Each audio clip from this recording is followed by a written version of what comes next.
Vous écoutez Radio Sénégal, il est 13h, le journal Sanemadi Kamara. Et voici les titres de cette édition. Un crime abominable à Tiwawan. Un jeune drogué a tué sa grand-mère en l'absence de ses parents au quartier Ndout. Dans ce journal, vous aurez le récit de Bassirou Silla. Vers un blocage du coude et des enseignements lundi à l'UCAD, en effet, le personnel administratif et les enseignants attendent toujours de toucher leur salaire du mois de décembre. Ils menacent d'aller en grève. Le président Macky Sall est attendu à Pékin lundi où il doit poser la première pierre de la grande mosquée de Pékin et inaugurer le stade Alassane Djigo réhabilité. Un appel dans ce journal, celui de Youssou Touré, responsable de l'APR, responsable local et ministre de l'alphabétisation et de la promotion des langues nationales. Et dans la page inter, la CEDEAO pourrait prendre une décision importante concernant la Gambie. Ce sera en marche de la prestation de serment du nouveau président ghanéen Nana Akufo-Addo aujourd'hui à Accra. Enfin, le journal des sports est présenté par Mamadou Ly et la revue de presse par Arona Diouf. Radio Sénégal, l'info en toute responsabilité. Mesdames et messieurs, bonjour. À la partie technique, vous avez Modou Diop. Ce drame à Tiwawan, un jeune déséquilibré a égorgé sa grand-mère. Le meurtrier, c'est un drogué dans le quartier de Ndout. Le meurtre est survenu donc dans ce quartier. Et c'est en l'absence aussi des membres de la famille du jeune drogué, le récit de Bassirou Silla. C'est Prince, un repris de justice réputé fumeur invétéré de chanvre indien qui a commis cet acte odieux. Revenu de la mosquée où il a effectué la prière du vendredi, le jeune homme qui, dit-on, ne détient pas tout le temps sa lucidité, a trouvé sa grand-mère toute seule dans sa chambre avant de lui porter des coups de machette jusqu'à l'égorger. Le parricide commis, le petit-fils surnommé Prince a tenu en respect le voisinage qui avait accouru.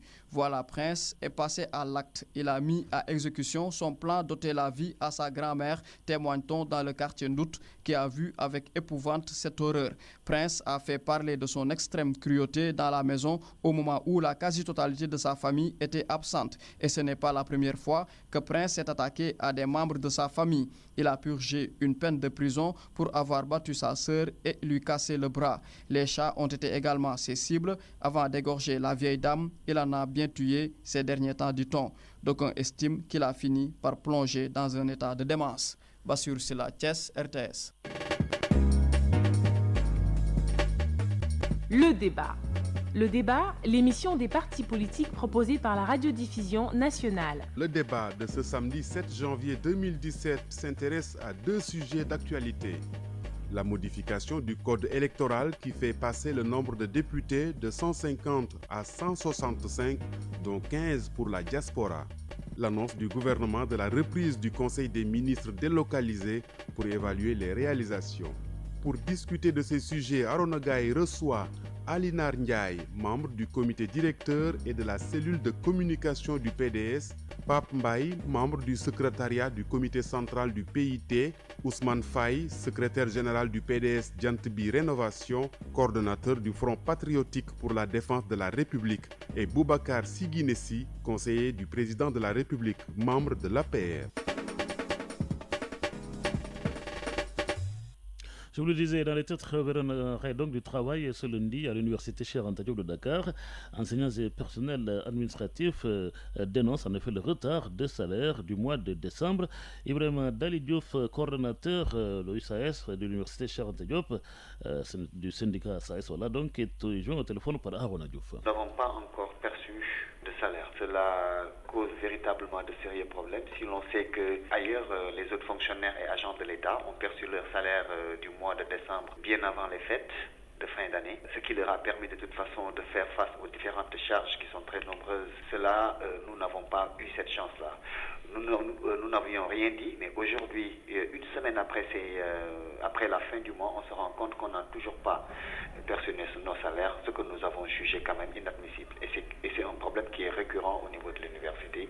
Chaque fin d'année, nous avons ces problèmes que nous avons toujours dénoncés, mais toujours pas de solution. Est-ce que vous avez pu joindre les autorités compétentes pour débloquer cette situation-là? Depuis la semaine dernière, on discute beaucoup avec monsieur le recteur. Effectivement, ce qui se passe, c'est que l'université Cheikh Anta Diop a un budget qui est très en deçà de ce qu'il devait être. Ce qui fait que l'année dernière, le budget de l'université avait pris en charge 10 mois de salaire. Donc les 2 derniers mois de salaire, on n'avait pas budgétisé cela. Et les conséquences, c'est qu'aujourd'hui, nous sommes là sans pouvoir avoir notre salaire. Donc nous, jusqu'à présent, le constat est que nous ne savons pas quand est-ce que nous aurons notre salaire. Lundi, nous avons convoqué une assemblée générale à partir de 10h, nos militants, et nous avons débrayé, et cet arrêt de travail, c'est pour toute la journée, et nous espérons qu'au cours de la journée, cette situation va être débloquée. Nos initiatives pour d'entrer en contact avec les autorités de l'université pour de plus amples informations donc sont restées pour l'instant vaines, mais nous y reviendrons dans nos prochaines éditions. Une vingtaine d'enseignants et de chefs d'établissement du département de Tambacounda ont entamé hier vendredi un atelier de formation à l'éducation inclusive en vue d'inculquer les connaissances sur la prise en charge des élèves en situation de handicap et des enfants issus de milieux défavorisés. Cette session de 2 jours est organisée par l'Association pour la promotion des droits de l'enfant, APRODEN, dans le cadre du projet de renforcement des capacités des acteurs locaux pour une éducation inclusive, le maintien en défi à l'école et l'amélioration des performances scolaires. Et toujours à Tambacounda, la mise en application de la journée discontinue vise l'intérêt des élèves pour une amélioration du quantum horaire et partout et partant des résultats scolaires, a indiqué hier l'inspecteur de l'éducation et de la formation du département de Tambacounda, Amadou Dia. Les élèves des 2 lycées de la commune de Tambacounda, le lycée Mam Cherbaye et celui de la commune, sont en effet en mouvement de grève depuis le 5 décembre pour protester contre l'entrée en vigueur cette année de la journée discontinue qui va de 8h à 13h et de 16h à 18h en remplacement donc de la journée continue. Ces élèves des lycées de Tambacounda ont décrété 48 heures hier après-midi après un mot d'ordre de 96 heures qui a expiré jeudi. Le secrétaire d'État à l'alphabétisation et à la promotion des langues nationales lance un appel au calme et à la sérénité.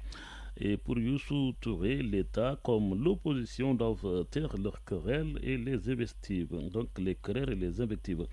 En visite hier à Medina Gounas pour installer une section du réseau des enseignants républicains, Youssou Touré promet un accueil chaleureux au chef de l'État Macky Sall, attendu donc lundi à Pékin. Nous l'écoutons au micro de Ali Ndiaye Diouf. Nous avons toujours travaillé dans le cadre de la massification du parti. C'est une mission aussi qui nous a été confiée, d'aller vers les populations. Les élections, c'est un moment fort quand même de la marche de la République. Nous allons inviter aussi les populations à s'inscrire massivement sur les listes électorales, à posséder aussi une carte d'électeur, parce que c'est ça aussi les fondamentaux de la démocratie. Le président Macky Sall et son gouvernement et son équipe ont besoin de l'ensemble des compétences de ce pays, quelle que soit par ailleurs leur appartenance politique. La politique, évidemment, c'est un moyen de régler certaines questions, de prendre en charge certaines questions, mais quand même, il faut qu'on comprenne que ce pays nous appartient à nous tous. Il faudrait que, véritablement, qu'on tempère le discours. Nous avons hérité d'une stabilité. Le Sénégal a été toujours une exception en Afrique. La démocratie sénégalaise a été toujours vantée à travers le monde. Donc, de ce point de vue, il va falloir que nous nous donnions la main. L'opposition joue son rôle comme le pouvoir joue son rôle, mais l'essentiel, c'est qu'on puisse se trouver, qu'on puisse discuter, qu'on puisse échanger, parce que ce pays appartient à tous ses fils. Personnellement, je ne vois pas l'impact négatif qu'aurait par exemple l'organisation des élections. Mais dans tous les cas, le président de la République et son gouvernement sont ouverts au dialogue. Nous préférons asseoir le consensus autour de ces questions urgentes. Nous avons besoin de discuter, d'échanger. Et ce n'est qu'un prolongement du dialogue politique. Il faut qu'on se parle. La conquête du pouvoir n'exclut pas des concertations, des échanges, pour qu'ensemble, véritablement, les Sénégalaises et les Sénégalais, qu'on puisse ensemble faire en sorte que ce pays-là, véritablement, cette stabilité dont nous avons hérité depuis très longtemps, que cette stabilité soit préservée. C'est ça qui est important pour les générations d'aujourd'hui comme pour les générations futures. Ce sera un accueil à la dimension de tout ce que le président Macky Sall et son équipe ont fait pour ce pays. Les populations sortiront massivement pour accueillir le président. Les infrastructures construites, on le fait pour le peuple sénégalais. On le fait pour les populations. L'essentiel, c'est qu'on puisse prendre en charge les préoccupations des populations. Nouvel an, nouvel habillage, nouvelle grille d'infos. Dès ce mois de janvier, Radio Sénégal fait peau neuve et va plus loin dans l'information. Suivez la matinale de 7h à 8h30 avec 3 éditions de 30 minutes chacune. Le bulletin de 10h, désormais en Wolof. Le flash bilingue français-Wolof à 9h et 11h. Le bloc d'information de la mi-journée. C'est l'édition en Wolof à 12h. Le journal international à 12h30 et l'édition en français à partir de 13h. À 15h, 16h et 17h, suivez les brèves dialoguées en français et wolof. Radio Sénégal, écoutez et vous nous en direz des nouvelles. Il est 13h10. Les bons points de la campagne de commercialisation de l'arachide à Médina Dakhar. Les producteurs de cette localité du département de Tivaouane se sont déjà partagés plus de 300 millions de francs CFA. Les objectifs de vente sont largement atteints. Le seul point noir reste donc la faible densité des graines, une situation due à l'arrêt prématuré des pluies. Notre reporter Cherfal s'est rendu sur place et nous suivons donc son reportage. Le point de collecte de Médina Dakhar ne désemplit pas. En cette journée où le soleil affiche un peu plus de 40 degrés, la canicule n'y change rien. Les producteurs prennent d'assaut ce Sékou qui polarise 115 villages. De Djokul Tabi, où il est originaire, Laman Fall a débarqué au Sékou de Médina Dakhar tout souriant. Le seul problème, c'est au niveau des poids. Cette année, l'arrêt prématuré des pluies a beaucoup joué sur les poids. Conséquence, je n'ai pas pu obtenir le même poids. C'est du ressort de Dieu. Nous l'acceptons. Ici, on ne connaît pas de bons impayés. Tout notre argent nous a été payé. Bara Ndiaye est le peseur et gérant de ce point de commercialisation. La campagne de cette année se déroule dans les normes. Bara, qui est assurément aux anges pour avoir atteint ses objectifs de collecte, alors que la campagne de commercialisation de l'arachide n'est pas encore bouclée, nous en donne les raisons. Pas de rupture. On a déjà commercialisé 100 tonnes. À l'heure où je vous parle, l'année dernière, je mettais à pareille heure à 30 tonnes. Cela veut dire que les graines sont un peu faibles. Les paysans qui s'en remettent à Dieu subissent les conséquences de l'arrêt prématuré des pluies. C'est cette seule cause qui justifie la faiblesse des poids des graines, mais aussi et surtout la déchéance des exportations. Barandiaï. Pour certifier alors un poids qui va à l'étranger, il y a des normes. C'est la raison pour laquelle les gens, alors ils se sont un peu retirés. On est vraiment libre par rapport aux exportateurs. Pas de bons impayés. Médina Dakhar est une vaste contrée du Cayor qui ne vit que de l'agriculture et principalement de l'arachide. C'est pourquoi l'on pense déjà à la mise en place des semences adaptées à la nature des sols. En attendant, la campagne de commercialisation bat son plein dans le nord-ouest du bassin arachidier qui a vu ses producteurs se partager un peu plus de 300 millions de non-francs depuis son ouverture le 1er décembre dernier. Tivaouane, Radio Sénégal, Cherfal. Et puis le ministre du Commerce explique les raisons de la taxe de 40 francs imposée par l'État sur chaque kilo d'arachide exporté. Cette taxe relève de la volonté de l'État de sécuriser d'abord l'approvisionnement des unités industrielles nationales.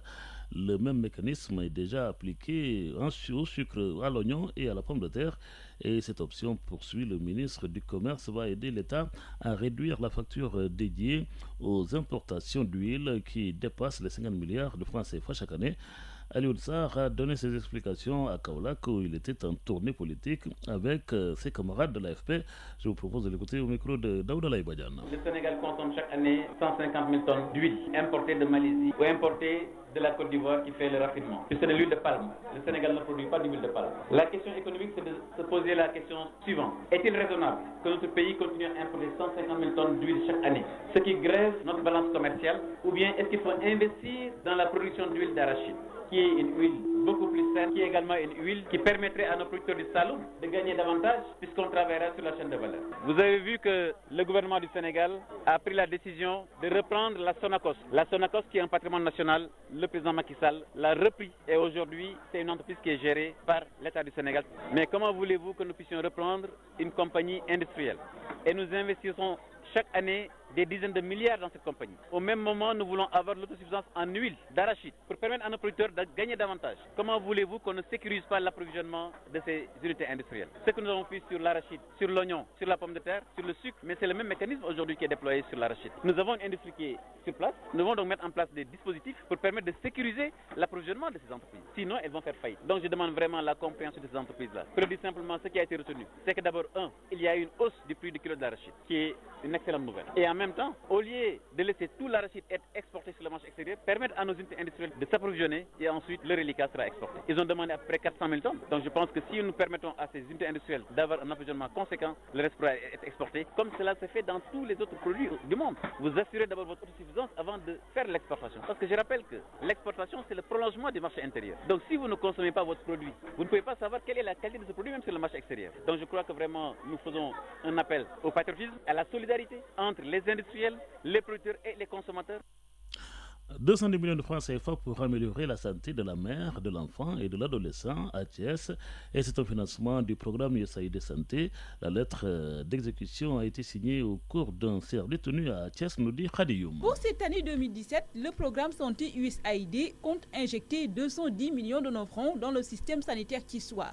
L'enveloppe sera répartie ainsi: 100 millions de nos francs destinés à l'amélioration de la santé de la mère, y compris la planification familiale, 2 millions à la santé de la reproduction des adolescents et 83 millions au pilotage et gestion du personnel. François Diop, chef d'équipe de la composante renforcement des systèmes de santé du programme Santé USAID. C'est un mécanisme de financement à travers lequel l'USAID va mettre à la disposition des régions médicales des ressources pour mettre en œuvre leur plan de travail annuel. Une amélioration des indicateurs de couverture et de la qualité des services de santé de la reproduction, la santé de la maternelle et la santé de l'enfant. La région médicale de Thiès souhaite ainsi booster certains indicateurs grâce à ce budget, notamment ceux concernant la planification familiale, car à Thiès, seuls 24% des femmes en union utilisent les méthodes de planification familiale.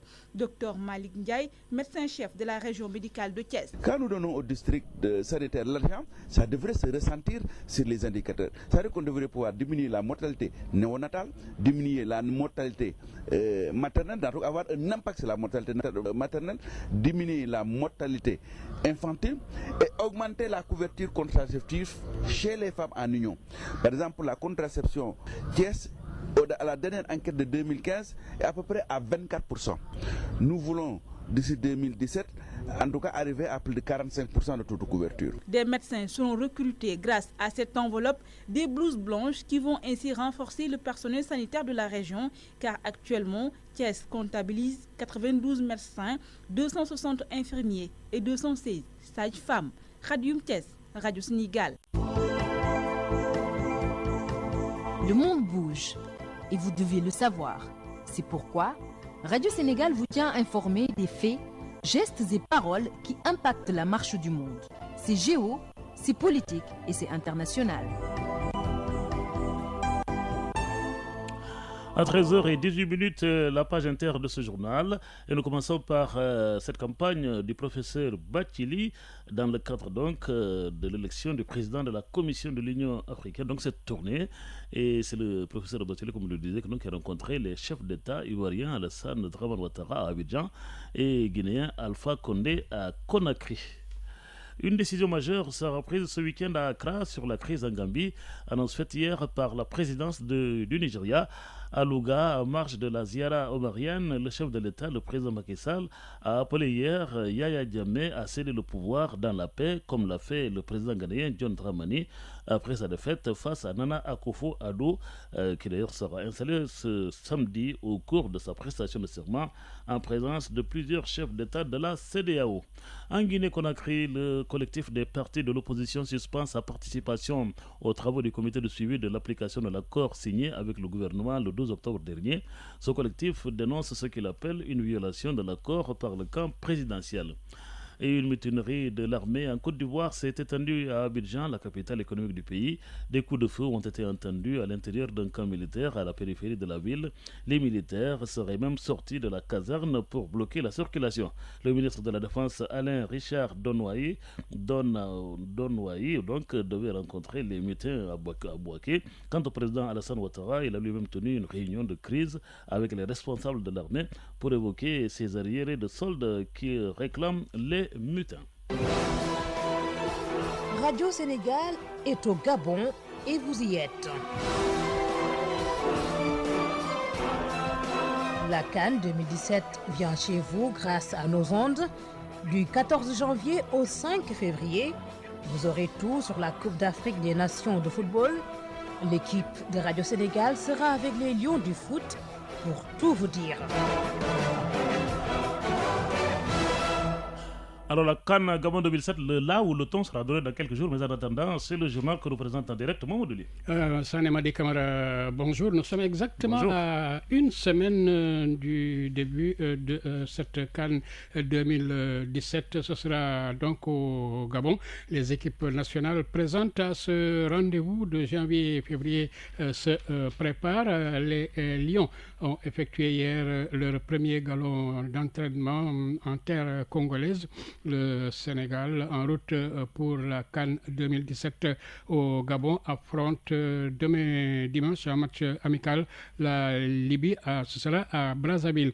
L'équipe est au complet et affiche la confiance. Nous écoutons à ce sujet Abi Diallo. La première séance d'entraînement des Lions a été axée sur le physique. Les protégés d'Aliou Cissé ont bravé la pluie pendant plus d'1h30, excepté Karamboj et Cheikhou Kouyaté, ménagés après seulement 30 minutes d'entraînement. Selon le directeur technique national Mayacine Mar, il n'en est rien. Ces derniers ont été juste mis au repos. Au nombre de 22, depuis leur arrivée, les Lions sont désormais au complet. Sadio Mané est parti à Abuja pour la cérémonie du Ballon d'Or africain remporté par Mahrez et a rejoint ses coéquipiers vers 19h. Le sociétaire de Liverpool félicite d'ailleurs Mahrez, sacré Ballon d'Or africain 2016. Se prononçant sur la CAN prévue au Gabon dans quelques jours, Sadio Mané dit être optimiste et espère que cette fois-ci ce sera la bonne. Je l'espère bien, mais avant tout d'abord je vais essayer de se mettre au travail, bien donné à fond comme d'habitude, et bien préparer la CAN au top des tops et pouvoir aller loin avec le Sénégal. Et je pense que cette fois-ci, ça sera la bonne. Et on a vraiment bien envie de bien débuter les choses. 2 jours avec l'équipe avant de partir. Alors, qu'est-ce qui a été dit entre joueurs pour cette CAN? C'est tout simplement que maintenant, on n'a pas droit à l'erreur. Et je pense qu'il n'y aura plus d'excuses. Parce que je dirais plus qu'il y a trop d'espoir sur nous. Donc, il faut juste de se donner à fond pour le peuple et pour qu'il soit fier de nous. Ouais, effectivement, j'étais au gala là-bas et c'est bien passé. Donc, je viens d'arriver et maintenant tout se passe bien. Donc, je remercie le bon Dieu parce que voilà, c'est parti l'un de ces 3 meilleurs jours. Donc, je dis alhamdoulilah. Je pense que le meilleur a gagné. Il a vraiment bien mérité. Donc, c'est l'un des meilleurs jours au monde, je dirais. Et je suis content. Les Lions au complet vont livrer ce samedi une dernière séance d'entraînement avant le match amical prévu ce dimanche face à la Libye. Les Libyens, prochains adversaires du Sénégal, se sont entraînés un peu plus tôt dans la soirée. Congo-Brazzaville, Abi Diallo, Radio Sénégal. Merci Abi Diallo, dont j'espère qu'elle a retrouvé sa voix. En tout cas, nous l'aurons cet après-midi dans le cadre de direct des stades. La Libye qui affronte le Sénégal ce dimanche en amical à Brazzaville ne va pas se présenter en victime expiatoire. L'avertissement est de son coach Abdelladji Jalal qui s'attend à un match plaisant face aux Lions de la Teranga. Ces propos sont recueillis par Abi Diallo. Le Sénégal se prépare pour sa CAN, raison pour laquelle il nous a invités pour ce match amical. Le Sénégal, c'est une très grande équipe avec de joueurs professionnels qui évoluent dans de grands clubs en Europe. Je n'ai jamais vu jouer cette équipe-là, mais je sais que c'est une équipe qui a une bonne réputation. Nous n'avons pas de joueurs professionnels, certes, mais cela ne nous empêchera pas de donner le meilleur de nous-mêmes afin de battre cette équipe du Sénégal-là. Abdelladji Jalal, le coach libyen, dont les propos ont été traduits par le polyglotte Haroun Diouf. Nous parlons toujours de football, mais chez nous, avec le championnat national de Ligue 1, c'est la 10e journée ce samedi à Denis Biramdao. Ce sera le choc entre l'actuel deuxième et celle qui est en tête. Deuxième, c'est Génération Foot. En tête, Nyari Tali. Ce sera à 16h au stade de Fodé Wade. Rendez-vous en Djambar AS Douane. Notre grand rendez-vous, ce sera également au stade Caroline Faye Mbour Petite Côte Casa Sport en Ligue 2. Toujours à Caroline Faye. Africa Promo Foot Renaissance de Dakar, c'est l'affiche. Et puis à Massensen, Diamono Fatick AS Pikine, ce sera à 16h30 au stade municipal de Tivaouane à 16h30, Kayor Foot Sonacos de Diourbel, et puis au stade de Mawade Ndarguej, ce sera Ndarguej Port. On joue également en football dans le cadre du championnat de football amateur. Un seul match ce samedi pour le compte de la poule A à 18h30. Ezi Fatick AS Kolda. Direction Kaolack pour parler du centre Ndangan Foot qui a mis en place cette année une école de football. La formation des jeunes footballeurs, une des vocations du centre créé en 2007.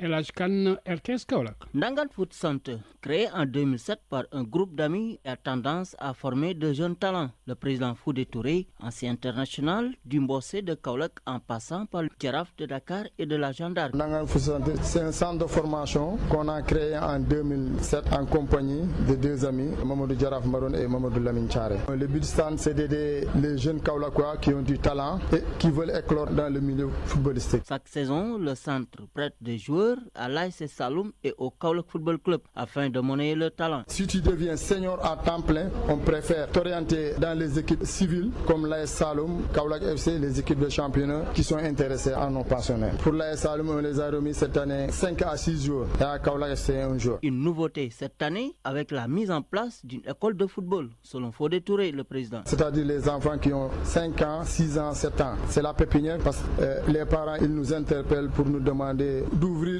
une école de football pour cet âge-là. C'est pourquoi cette année-là, on a jugé nécessaire d'ouvrir l'école de football pour pouvoir mieux encadrer les enfants. Ndangan Foot Center a déjà produit des talents comme Samba Ndiaye et Babacar Niass de Open FC, D1 belge, Amadou Boiro de gymnastique Saragosse, D2 espagnol, de l'international Rémi Naslan de l'Union sportive de Gorée, entre autres. Le centre démarre ses activités le 7 janvier. RTS Kaolack, Elhadj Kane. Merci Elhadj Kane. Nous parlons de basket avec la 6e journée du championnat de national 1 du côté des dames à 15h à Saint-Louis, Université Gaston Berger, Union sportive de Ouakam.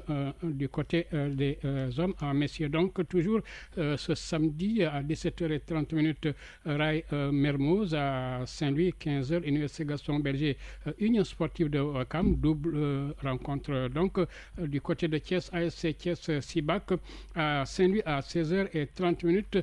Saint-Louis basket Jeanne d'Arc. Nous terminons par le cheval avec ce rendez-vous au Racing Club de Dakar. C'est à Petit Mbao dans le cadre du tournoi international de l'amitié en équitation. Ce sera ce week-end. La fin sera demain, dimanche. Voilà, c'était donc le journal des sports présenté en direct par Mamadou Ly.